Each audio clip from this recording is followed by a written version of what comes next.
आप सभी लोगों का सफलता कोचिंग के क्लास में स्वागत है। आज हम लोग जानेंगे जो दर्पण चैप्टर है उसमें प्रकाश का प्रवर्तन अपवर्तन से रिलेटेड जो बातें हैं, इसके जो महत्वपूर्ण बातें हैं, महत्वपूर्ण जो तथ्य हैं, फैक्ट्स हैं, इसके बारे में हम लोग जानेंगे एक एक करके। चलिए, पहला जो पॉइंट है हम लोग एक एक करके सबको समझते चलते हैं। इस चैप्टर का विस्तृत आप लोग को ज्ञान दिया जा रहा है यहाँ पे, इसलिए वीडियो को स्किप ना करें, एक एक करके ध्यान से देखें तो आप लोग पूरे चैप्टर की जानकारी हो जाएगी। चलिए, जो है हम लोगों का पहला पॉइंट, प्रकाश एक विद्युत चुंबकीय तरंग है। प्रकाश ऊर्जा का एक रूप है। तो प्रकाश क्या है? तो प्रकाश एक विद्युत चुंबकीय तरंग है, प्रकाश ऊर्जा का एक रूप है।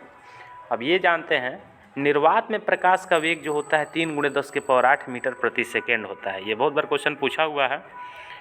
आगे जानते हैं, प्रकाश समदैशिक एवं समांगी माध्यम में सरल रेखा में गमन करता है, जिसे ऋजुरैखिक संचरण सिद्धांत कहते हैं। ठीक है। अगला पॉइंट जानते हैं, प्रकाश के गमन पथ की दिशा को किरण कहते हैं। जो प्रकाश के गमन पथ की दिशा होती है उसी को हम लोग किरण कहते हैं। वे पदार्थ जो स्वयं प्रकाश उत्सर्जित करते हैं, उसे आत्मदीप्त कहा जाता है, और जो पदार्थ प्रकाश उत्सर्जित नहीं करते हैं उसको अदीप्त कहते हैं। चलिए आगे समझते हैं। चंद्रमा जो होता है इसके पास स्वयं का प्रकाश नहीं होता है, ये स्वयं उत्पन्न नहीं करता है, इसलिए यह एक प्रकार का अदीप्त पिंड है। फिर आगे हम लोग जानते हैं, प्रकाश की किरणों का पहले माध्यम में ही वापस लौटने की क्रिया को प्रकाश का प्रवर्तन कहते हैं। यानी प्रकाश के किरण पहले माध्यम में ही वापस लौट जाता है, तो इसको हम लोग बोलते हैं प्रकाश का प्रवर्तन। प्रकाश के प्रवर्तन के जो होते हैं नियम दो होते हैं। प्रकाश के प्रवर्तन के दो नियम हैं। आप लोगों को बता दें कि ये भी जानते हैं, प्रकाश के प्रवर्तन के नियम से ही रिलेटेड होता है, आपतन कोण जो होता है प्रवर्तन कोण के बराबर होता है। प्रतिबिंब जो होते हैं दो प्रकार के होते हैं, वास्तविक प्रतिबिंब, काल्पनिक प्रतिबिंब, या इसको आभासी प्रतिबिंब भी बोला जाता है। वास्तविक प्रतिबिंब उल्टा बनता है, जबकि काल्पनिक प्रतिबिंब जो होता है सीधा बनता है। ये बात जानने वाली है कि वास्तविक जो प्रतिबिंब होता है, ये वास्तविक प्रतिबिंब जो होता है ये उल्टा बनता है, जबकि काल्पनिक प्रतिबिंब जो होता है वो सीधा बनता है। चलिए आगे जानते हैं, समतल दर्पण द्वारा बना प्रतिबिंब काल्पनिक, सीधा तथा वस्तु के समान आकार का होता है। तो समतल दर्पण में कैसा प्रतिबिंब बनता है? तो समतल दर्पण द्वारा बना प्रतिबिंब काल्पनिक, सीधा तथा वस्तु के समान होता है। ये समझ गए लोग कि समतल दर्पण में कैसा प्रतिबिंब बनता है।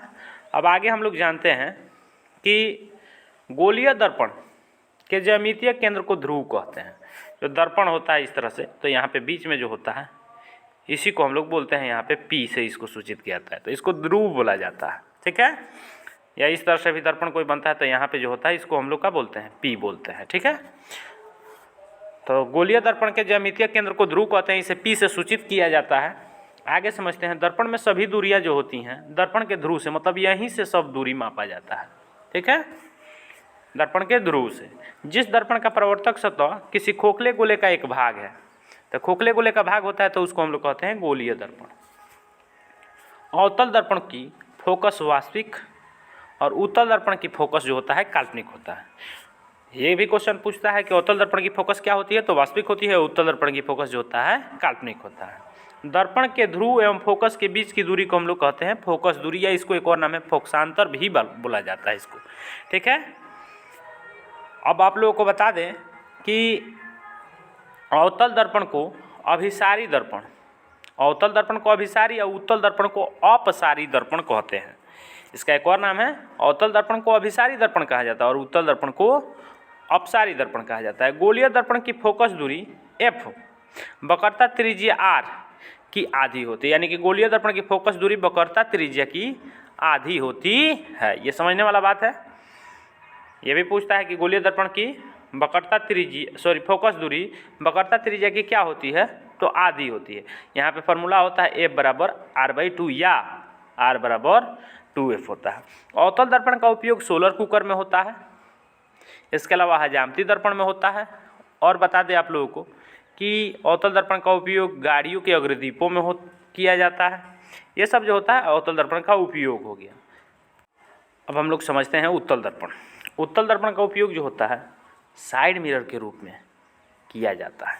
ठीक है, दर्पण का जो सूत्र होता है 1/v + 1/u बराबर 1/f होता है, जहाँ u जो होता है हम लोग का ये u, इसको बोला जाता है वस्तु की दूरी, v जो होता है इसको प्रतिबिंब की दूरी बोलते हैं, f जो होता है इसको हम लोग फोकस दूरी कहते हैं। ठीक है, अब आगे समझते हैं प्रतिबिंब की ऊंचाई और बिंब की ऊंचाई के अनुपात को कहते हैं आवर्धन। आवर्धन बराबर होता है फॉर्मूला h2/h1, इसका होता है -v/u। ठीक है, जहाँ h1 होता है वस्तु की ऊंचाई होता है या बिंब की ऊंचाई बोल सकते हैं, h2 जो होता है प्रतिबिंब की ऊंचाई होती है। ठीक है, चलिए आप लोगों का जो ये दर्पण से रिलेटेड बातें थे हम लोग जाने, इसको आप लोग ध्यान से देख करके याद कर लें तो अच्छा रहेगा। ऑब्जेक्टिव इसी से आते हैं।